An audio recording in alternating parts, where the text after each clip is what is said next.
What's up, everyone? Welcome back to another review, and this time we're taking a look at 2020's Freaky, directed by Christopher Landon, co-written by Christopher Landon.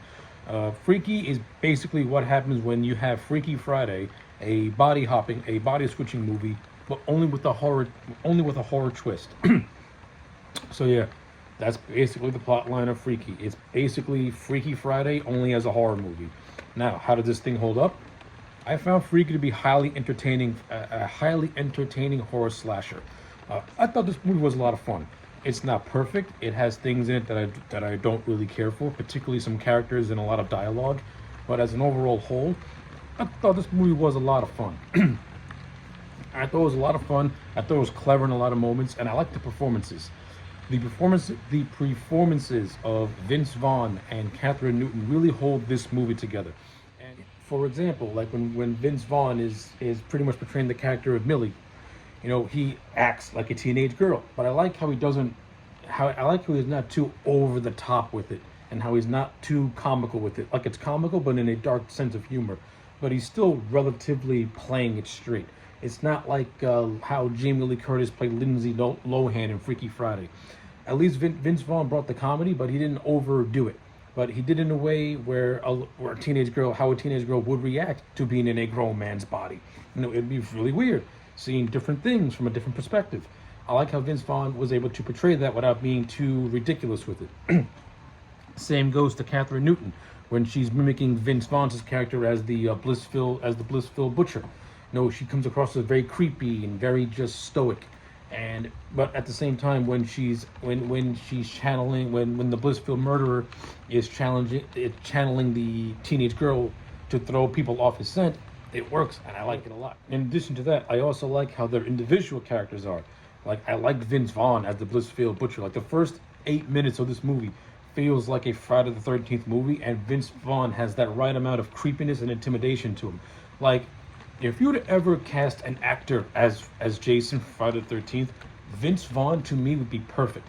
The first 8 minutes where he dispatches 4 teenagers in a house, he can pull it off. And I think he can pull it off really, really well. He has the stature. He's got the height. He's got just that intensity to him when he's in killer mode. And I thought it was great. Now, you have Catherine Newton. I thought she did a good job of playing this neurotic teen who was going through so many things. Like, her father had passed away a year before the events of the movie, so she's kind of like uncomfortable with herself. She's trying to find herself. Her family life isn't really all that great. Her mom's more or less like an alcoholic. Her sister's a workaholic.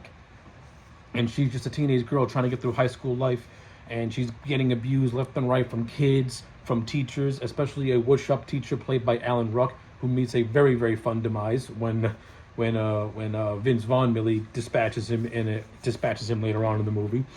So yeah, you kind of feel for the Millie character when she's in regular mode, and then when she gets attacked by the Blissfield Butcher during a homecoming game, and the whole body switch happens with this mystical dagger that that we see in the opening prologue of the film.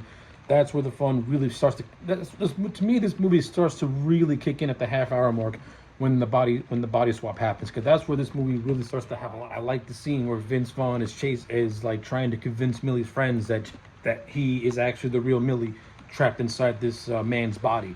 At first, her friends don't believe it, and they do whatever they can to try and get away from him until they finally calm down and they realize, hey, this is our friend Millie. And that's where they start to work together to formulate a plan to try and find this dagger, to try and get the body swap happening before midnight. While all the while, you have this kid named Booker who Millie has a crush on. And I actually find it kind of funny, without being too gratuitous with it, of Booker and Millie's relationship blooming while Millie is in Vince Vaughn's body.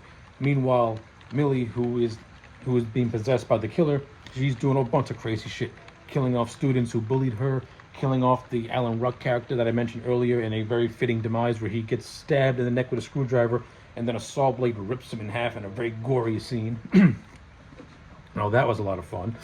If I were to say this, there's not a lot of kills in this movie. Like, this movie is very tame when it comes to the killing. Like, you get the 4 kids that were killed at the beginning of the movie in very gruesome ways, and they all have like a sense of black comedy to it, which is what I like.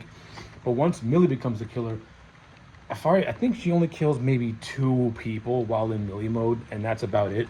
She kills some kid named Ryler, and then she kills her woodshop teacher. And then the rest of the movie is just Vince Vaughn and friends trying to track her down and do the body swap, while also having some character development. Like there's this nice scene where Vince Vaughn Millie has a conversation with the real Millie's mom, and they start to form a bond and understanding with each other. I also like the joke where mom tries to ask out a serial killer basically, but she's like, no, I'm married. I thought that was fun as well. Like, this movie does have a lot of fun moments. The whole ending, the whole third act taking place at the old mill. No, that was fine for what it was. Actually, no, I stand corrected. This is where this is